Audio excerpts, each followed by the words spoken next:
Hey there, welcome back again. Nice of you to join me. For this video, I want to talk about, again, studying my path to a 262. You have to be happy. You have to find your happy place. You have to define happiness for yourself. Happiness drives performance. Happiness is more productive than fear, than anxiety, than nervousness, than stress, than pressure, than whatever is driving you right now.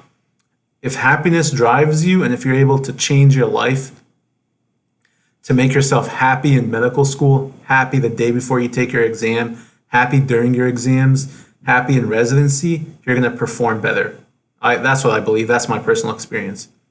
I learned this from hitting rock bottom in med school at the beginning of my second year, and I'll make a separate video about that and how I just snapped and decided, you know what, I'm going to put myself first.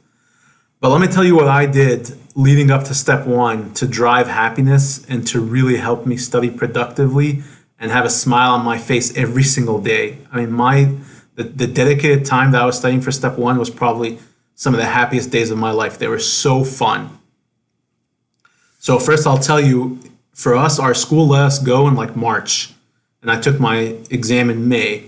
So I had, March, April, May. I think it was mid-March they let us go. We were done with like our last preclinical course of second year. And then we started the third year clerkships at the end of May. Okay, so I took my exam. I'm looking at my thing right now.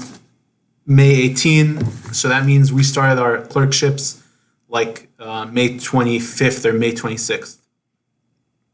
So the first thing I did was I took an entire week off and didn't do anything, okay? I'm talking about anything studying. And I went to Dry Tortugas and I went camping. I camped in the Dry Tortugas for three days and 3 nights. I sat in a chair. It was beautiful. I watched the birds. I watched fish. I snorkeled. I just went by myself. I took a ferry from Key West.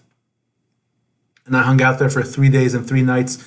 No phone, no nothing. Just sat in a chair, soaked up the sun. That to me is my happy place. That to me was fun. And you know what? It costs some money. And you're going to be a doctor, and you have to value yourself. You have to spend on yourself.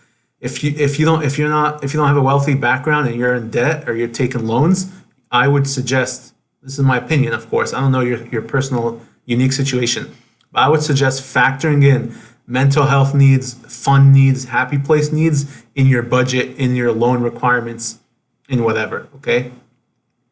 That's what I did. And then I had a kayak, and I would kayak probably. I would study. I would wake up at like 5 a.m. That was my routine because I would love to have the sun in my room when I'm studying, and that would wake me up and chipper me up.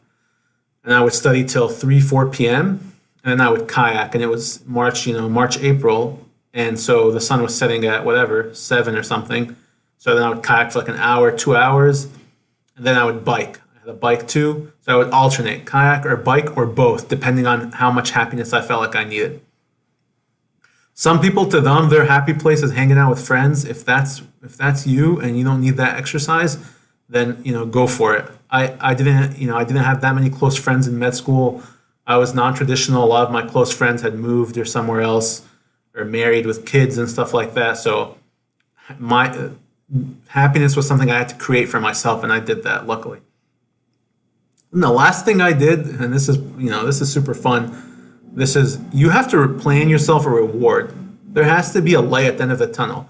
And yeah, a good grade, a 262 or a 270 or 90th percentile or whatever, that's a nice reward. Matching into your preferred specialty in residency, that might be a nice reward if you don't have that need for immediate gratification.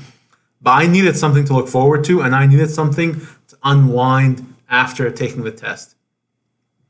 So the very next day, I went on a trip to Alaska with one kid from med school, a friend of mine, and then 2 other kids. They also happened to be in med school at other med schools. And I flew out the next day after my test, straight to Seattle, from Seattle to Alaska.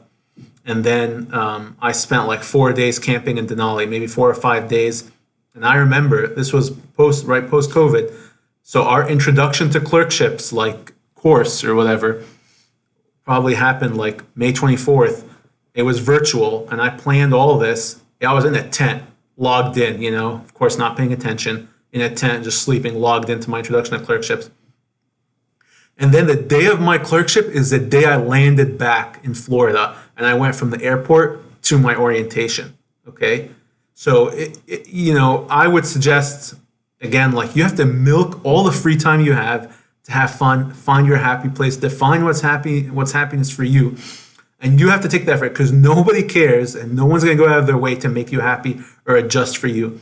And the med school and the clerkships and the residency is not going to ask you, hey, did you unwind? Hey, did you de-stress? No, they're going to put you to work. So it's up to you. Don't waste the opportunity. If you have dedicated study time for USMLE, if you're in med school for the first 2 years, where basically the schedule is almost entirely in your control, you don't have to report to the hospital at 5 a.m., then you have to define your happy place, and you have to sharpen the happiness, the sort of happiness of your life, or sharpen your brain and constantly maintain that happiness. Happiness drives performance, I believe.